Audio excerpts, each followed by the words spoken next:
ça prend beaucoup de passion pour faire ça, parce que comme on dit, le travail, tout ça, c'est énorme. Mais si vous avez une passion, bien, le travail, ça vient au deuxième lieu. Donc, si tu as ça, il n'y a pas de problème. Je dis, on va dire, moi, au lieu de le faire moi-même, le vin, bien là, j'ai quelqu'un pour le faire pour moi.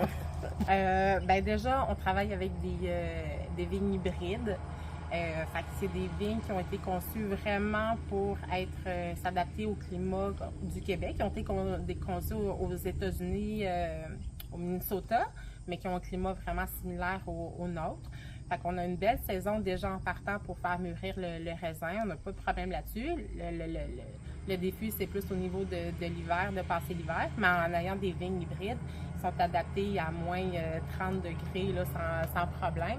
Donc, on n'a pas besoin de les protéger.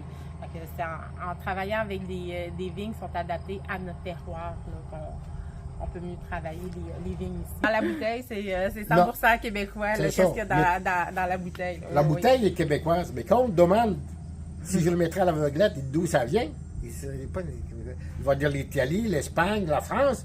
Un Québécois, il ne pense pas. Donc c'est ça le défi un peu, de voir que... Parce que les personnes, je dis, écoute, ne comparez pas un Cabernet Sauvignon, un Merlot, un Shiraz. C'est pas ça qu'il faut comparer. Il faut comparer quelqu'un, vous buvez. Est-ce que c'est bon? Est-ce que vos papilles, c'est bon? C'est ça qui est important. Alors, si vous goûtez et que vous trouvez bon, c'est ça qu'il faut penser.